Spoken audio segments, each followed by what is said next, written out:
Pull up a chair and buckle up. It's the Original Strength BodCast. Hey guys, thanks so much for tuning in to this week's edition of the Original Strength BodCast. Got a super duper special show for you this week. I have Dan Millman on the show. And if you don't know who Dan Millman is, he wrote a book at one time called The Way of the Peaceful Warrior. And then they made a movie out of the book called The Peaceful Warrior starring Nick Nolte. And the book is amazing. The movie is great. But Dan is also, well, he's an amazing man. And he is a phenomenal teacher. Guys, you're going to enjoy this. Grab a notepad and a pen, take some notes. This is the Original Strength Podcast. Dan, I first found out about you through The Way of the Peaceful Warrior. I love the book. And then I watched the movie Peaceful Warrior. But then I got sucked into everything else you're doing. So I've got all kinds of questions, but I guess I just want to start with, what is a peaceful warrior? That's a very good question to start with, since some of your viewers, listeners may not be familiar with my work. The term came into my life organically. I had trained in the martial arts since I was 10 years old, various arts. I won't go into them all now unless you ask me later, but and self-defense in general. And I was teaching a class when I was a professor at Oberlin College, and it involved Aikido and Tai Chi, both, more or less internal arts.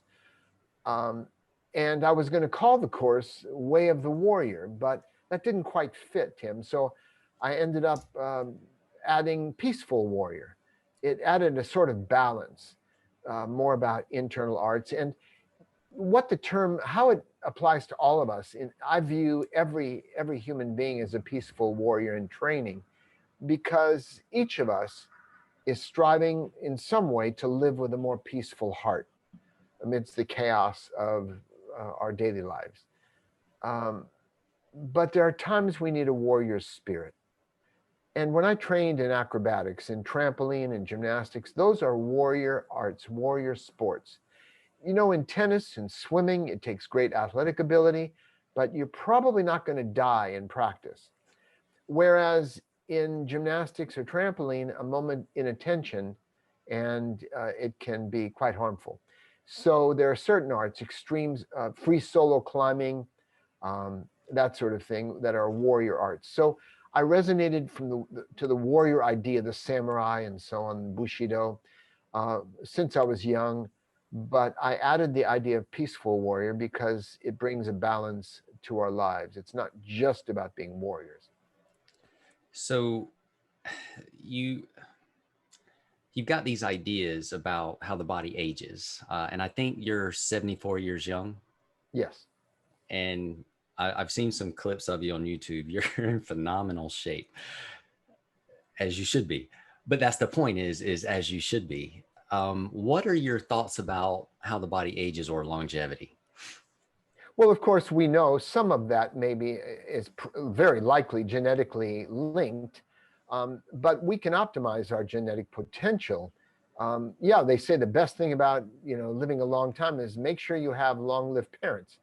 But we do know that we can turn on or off certain genes by our lifestyle. So we have wiggle room. And sometimes people have come to me and said, Dan, I have an emotional problem to deal with, or a spiritual problem to deal with. And whatever they bring, I usually ask three questions. The first is, are you getting regular, moderate exercise? Notice I didn't say slow motion, CrossFit, high intensity, interval training, all the sophisticated approaches to exercise. I just said or asked, are you getting regular, moderate exercise for your body, for your temperament? You see, a fundamental aspect of this approach to living, a set of life skills, if you will, that I teach, that I call the Peaceful Warrior's Way. A fundamental tenet is that there is no best system of exercise.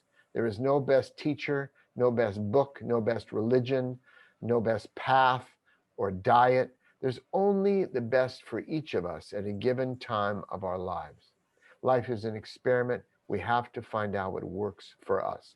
That's why I just say, are you getting regular, moderate exercise that works for you almost every day? The second thing is, are you eating a balanced diet?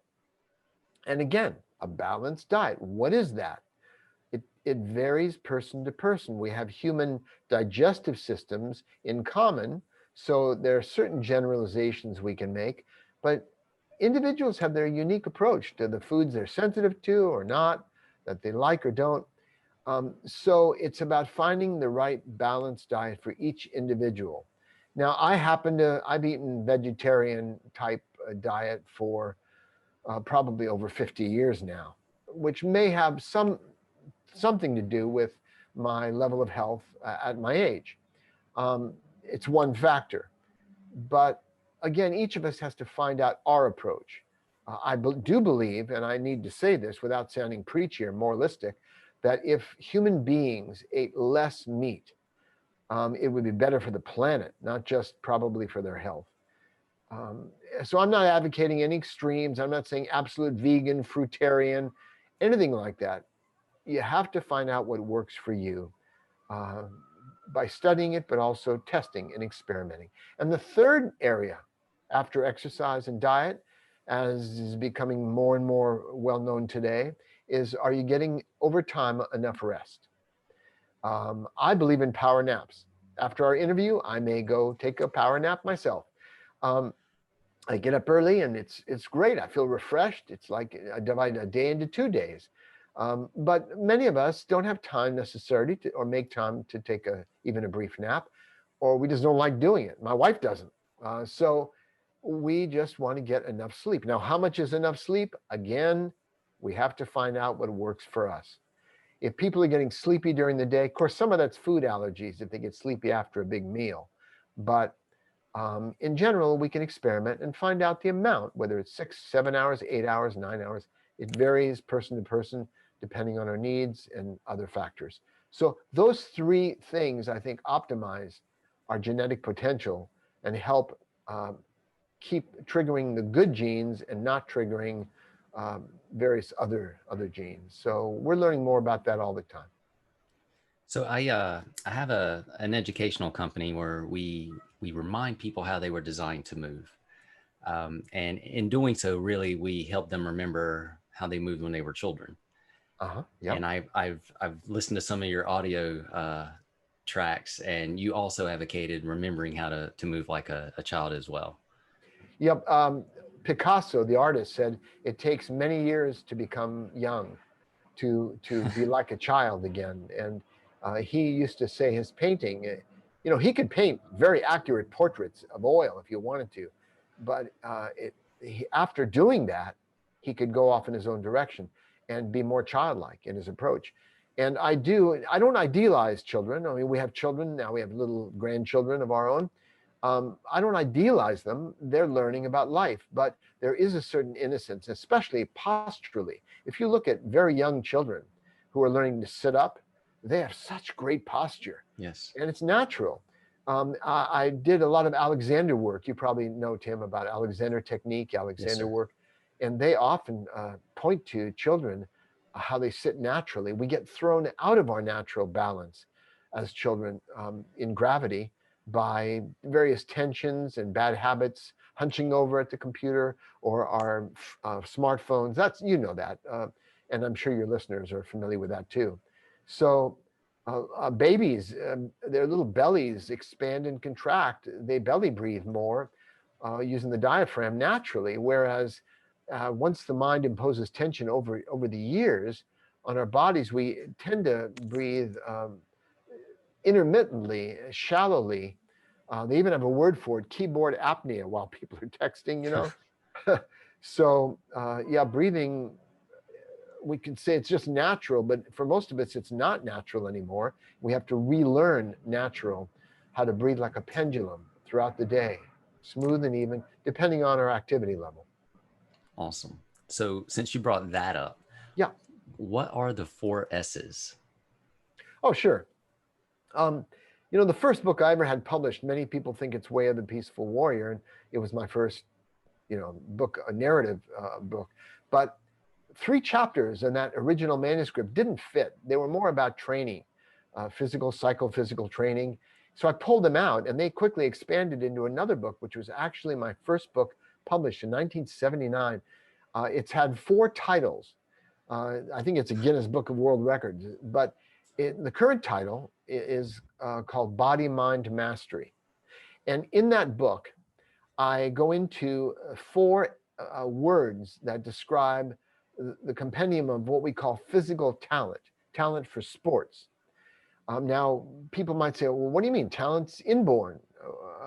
And after my years in gymnastics and athletics and coaching at Stanford University and so on, after observing and experimenting and experiencing, and I came up with the notion, which has since been scientifically validated, but the idea that talent was about 20% innate. Certain body types lend themselves to certain kinds of sports, for example. But I believe that talent can be developed, about 80%. Now, if it can be developed, what do you have to do to become more talented at sport? For example, to learn faster, to learn easier, and to increase your potential. And that's how I would define talent. And I came up with 4 words that all happen to begin with the letter S. Strength, which is pretty intuitive. The better muscular control we have, the better we can move, and the more powerfully we can move, and quicker we can move, and so on. The second S is suppleness or flexibility, a proper range of motion, less injuries, more effective movement, and so on. And most people understand that too. The third S is stamina. And you have to be able to train over time to improve in any sport.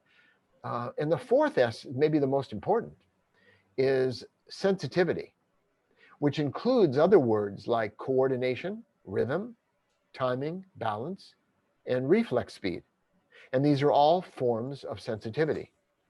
And most of us know how to train, to get stronger or more flexible, even better stamina. But I created some exercises for the athletes at Stanford University under my tutelage. And instead of working on the skills of gymnastics the first year, we focused on these qualities of talent. So they became more coordinated, better balance, rhythm, timing, and so on. And after they worked that foundation, they became more talented athletes. They started learning faster, and so on. And in fact, my theory didn't work out in practice. I started out with a team that was actually high school level. It was really rudimentary team when I arrived at Stanford, but I set high standards. And by the time that I moved on to a professorship at Oberlin College, by the time I left Stanford, it was one of the top 3 teams in the United States. And I trained the top US Olympian as well. So my theory didn't work out in practice. Working on that foundation of talent, then their learning curve got steeper and rose quicker. Rather than just doing the same old with limited talent, whereas they had lacked some strength or lacked flexibility or lacked certain other elements, and they're struggling to get better, but they have to go back and work on that foundation. That's a long answer, but I think it's probably, I hope it addressed your question. No, it's great. And while you were talking, I realized that the way you describe sensitivity is the way I would describe what we call reflexive strength.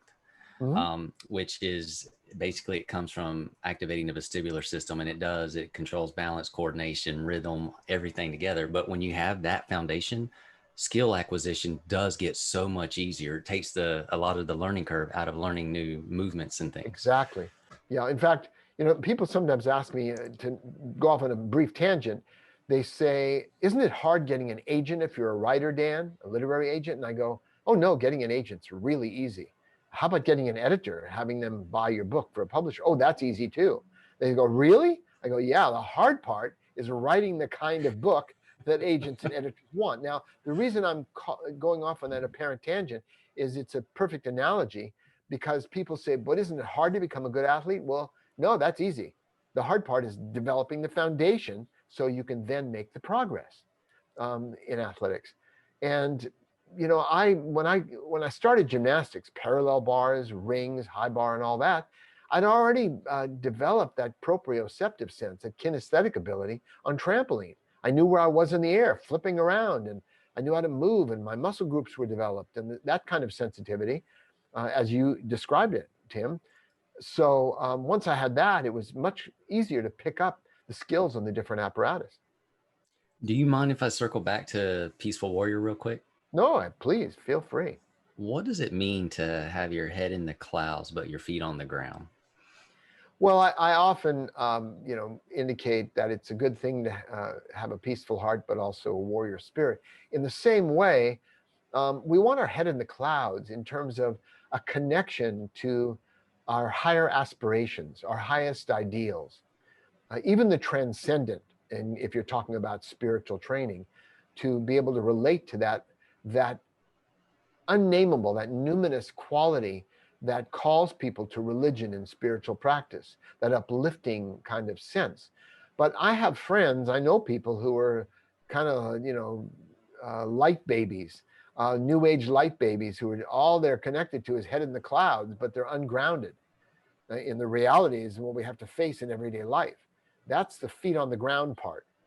So this approach to living that I teach, it's not just disavowing Western high achievement and going, the answer is in the East, all about looking inside you and doing meditations and inner work.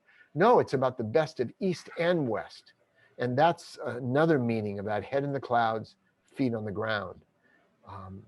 So I hope that responds in some. No, that was helpful. Daily life itself is a form of spiritual weight training. If you don't lift any weights, you don't get any stronger.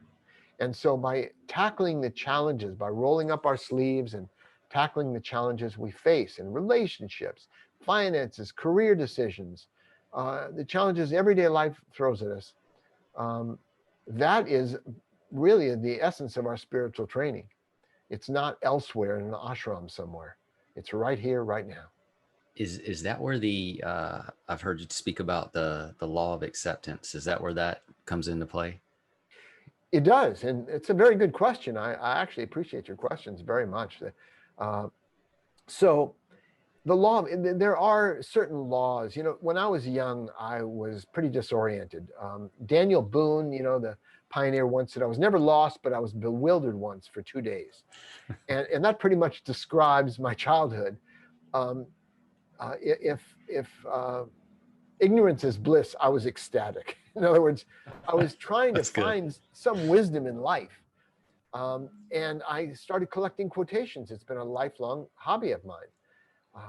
And so I was, one of the first quotations I came across as a preteen was, a penny saved is a penny earned. And that made sense. Ben Franklin, yeah, you save money and that's like earning it.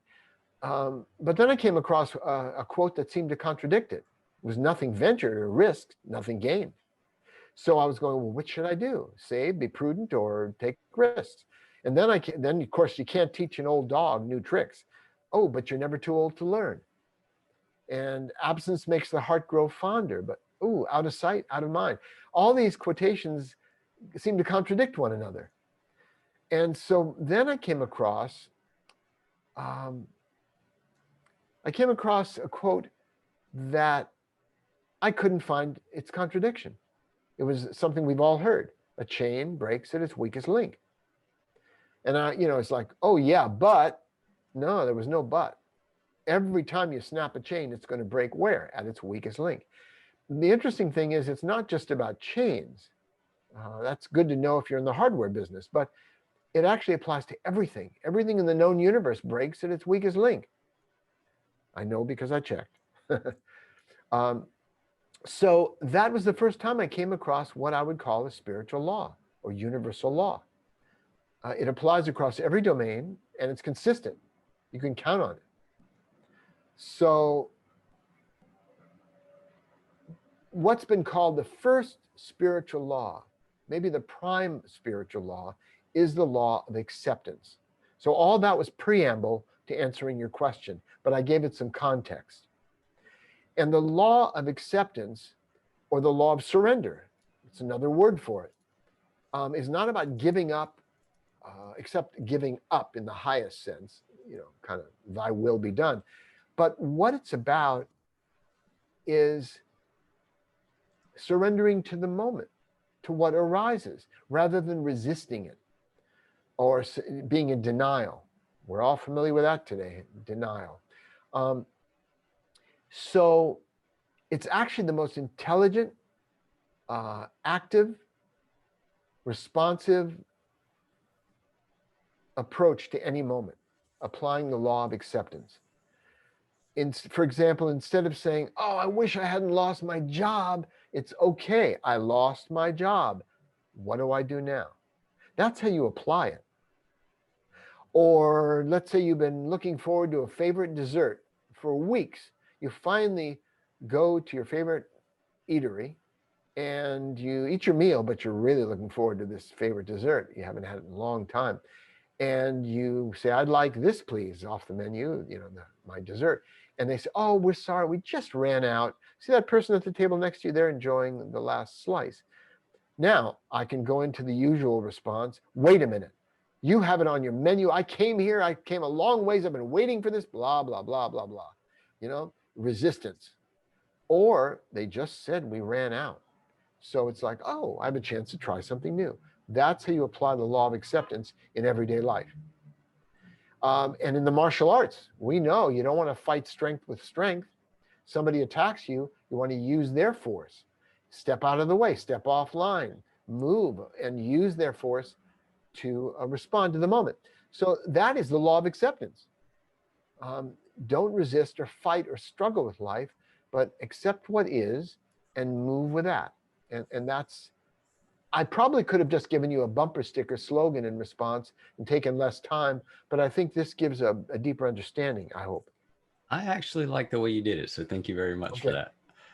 Because it also, I guess it's going to lead me to my next question. I heard you say, and I think I understood this correctly, and if I didn't, please let me know, that Sure. One of the greatest practical spiritual practices we could engage in would be to ask, am I as relaxed as possible? Oh, yes. At least that's the way I understood it. No, Which to me was it. it was doable. It's practical. Like I can wrap my head around that, and like you can apply that to almost any life situation to help you accept it. I think is am I as relaxed as possible? Exactly, Tim. I mean, you've picked up on some key elements. I gave a talk at a university once, and a young man came up to me afterward. I was signing books, and he said, I know you do individual consultations with people occasionally, Dan. I don't advertise this, but occasionally I do. And he said, but what can you, he said, I'm a poor college student. What can you tell me for $1? And I told him 6 words that could change his life. It's a lifetime practice. And those 6 words were here and now, breathe and relax. So you see how I've circled around to your question. Breathe and relax. So I'm not going to try to cover all those things now. I could do a week-long training just on those 6 words. But the relaxation part, let me tell you another story. Okay. There was a man who was searching for more energy.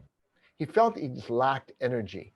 And he tried all the magical powders from a lake in the Andes and, the green stuff and energy healers and many, many different approaches. But one day he climbed a sacred mountain. He sensed that at the top he would find the answer to how to have more energy. And so he reached up to the sky and he with all sincerity, he said, please give me, I'm ready, I'm open, give me energy and spirit. Well, his question was so sincere that the skies opened, the clouds parted, and a voice thundered down from the heavens, or maybe in his own mind. And it said, I'm always filling you with energy, but you keep leaking. And the 2 primary energy leaks, which describe the human condition, are unnecessary tension and inhibited breathing. And we already talked about that briefly, the inhibited breathing, where we often, you take a selfie, you're holding your breath, that sort of thing. We do that unconsciously a lot. But the relaxation part is that there was one study that showed people lift a forkful of food to their mouth with as much tension as lifting like a 5-pound weight. We use unnecessary tension. So it's a good mindfulness habit just to notice during the day, even now in this moment as I speak about it, I'm shaking, a little bit. Okay, let's see. Here and now, breathe and relax.